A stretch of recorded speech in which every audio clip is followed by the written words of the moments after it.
दोस्तों, क्या आपने कभी सोचा है कि हम कौन हैं?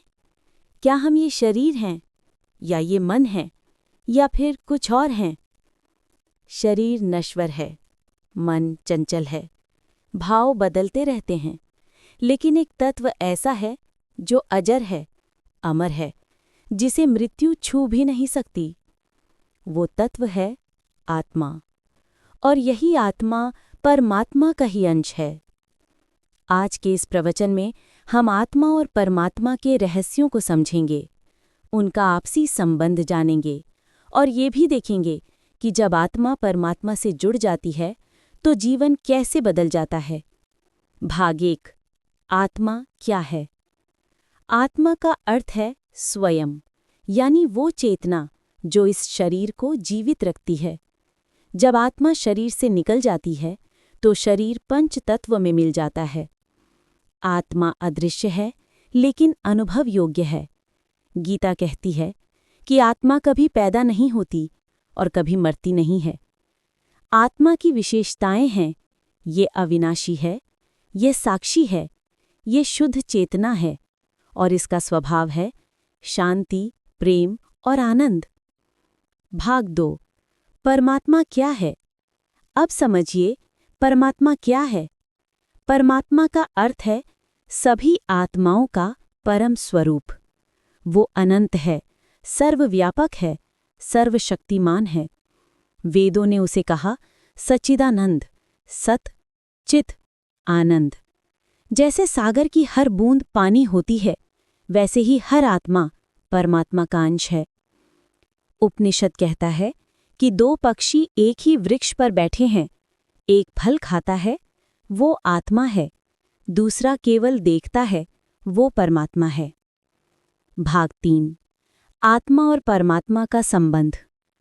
दोस्तों, आत्मा और परमात्मा का रिश्ता लहर और सागर जैसा है। लहर दिखती है अलग, पर है तो वही सागर। सूरज और किरण जैसा है। किरण अलग दिखती है, लेकिन उसका अस्तित्व सूरज से है। घड़े और मिट्टी जैसा है। घड़ा रूप बदल सकता है, पर असल में वो मिट्टी ही है। उपनिषद कहता है तत्वमसि, तू वही है, अहम ब्रह्मास्मि, मैं ब्रह्म हूँ। भाग 4। आत्मा परमात्मा का अनुभव। ये ज्ञान केवल किताबों से नहीं मिलता, ये अनुभव से आता है। ध्यान से, जप से, योग से, भक्ति से। संत कबीर ने कहा, ढाई आखर प्रेम का, पढ़े सो पंडित होए। जब मनुष्य साधना करता है तो भीतर से प्रकाश प्रकट होता है, तभी आत्मा परमात्मा का मिलन होता है। साधना के 4 मार्ग हैं: ज्ञान योग, आत्मचिंतन; भक्ति योग, प्रेम और भक्ति; कर्म योग, निस्वार्थ सेवा; राजयोग, ध्यान और समाधि।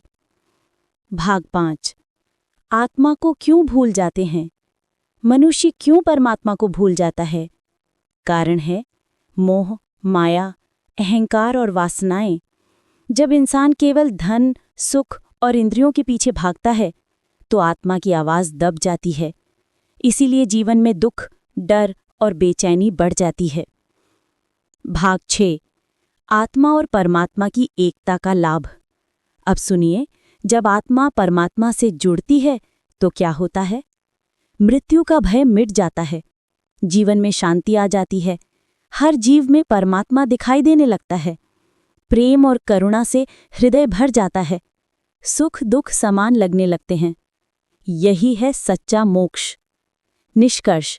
दोस्तों, आत्मा और परमात्मा का संबंध समझना जीवन का परम लक्ष्य है। नदी अंत में सागर में मिल जाती है, वैसे ही आत्मा का अंतिम गंतव्य है परमात्मा। हमारा जीवन तभी सफल होगा जब हम अपने भीतर की आत्मा को पहचान लें और उसे परमात्मा से जोड़ दें।